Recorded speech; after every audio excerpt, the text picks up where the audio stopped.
Au titre des limites également, je crois que ce n'est pas cité dans le rapport, dans les outils qui sont à notre disposition pour regarder qui respecte la loi SRU, qui pourrait la respecter davantage, c'est que bien souvent, on est face à des élus locaux qui nous disent qu'ils n'ont pas de foncier, et d'autres problèmes qui sont bien rappelés et qui sont souvent tout à fait justes, mais on n'a pas en parallèle les chiffres sur le nombre de productions de logements privés ou de locaux d'entreprise, de bureaux, etc.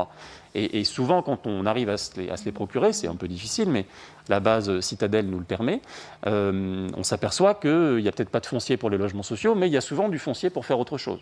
Pas toujours, hein, mais quand même souvent. Donc ce serait intéressant, dans le cadre de l'instruction des périodes triennales, d'avoir cet indicateur, ces données en parallèle, pour pouvoir apprécier ça. Et puis vraiment, dans les limites de l'application de la loi SRU, je veux dire, il y a la région PACA, hein, c'est quand même... et donc, à la fois, on partait de loin, c'est sûr, mais pendant des années, et c'est dit dans le rapport, dans la bouche de la Fondation Abbé Pierre, on a vu du laxisme de la part des préfets pendant longtemps, qui estimaient que cette loi...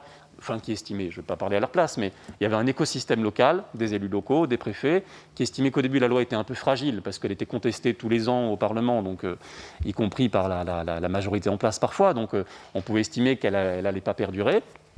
Et puis parce qu'il y avait un front virulent, je veux dire, d'élus locaux anti-SRU. Et ce n'était pas au titre du manque de foncier, de je ne sais quoi, c'était anti-SRU sur le principe.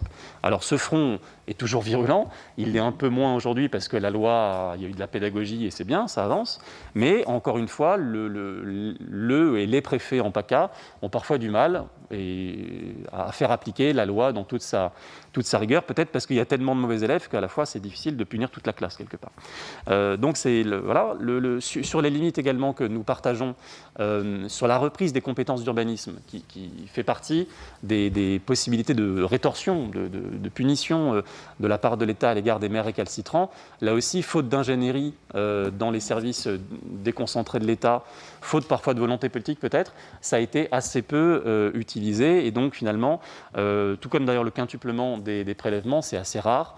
Et donc au final, on a l'impression que l'État, à certains endroits, n'ose pas aller au bout de la sanction qui est prévue pourtant par la loi SRU, y compris quand on parle de communes qui sont carencées depuis 2000. Donc il n'y a pas d'ambiguïté sur elles auraient fait les 3/4 de l'objectif. Non, parfois certaines ont vu leur taux de HLM reculer depuis 2000.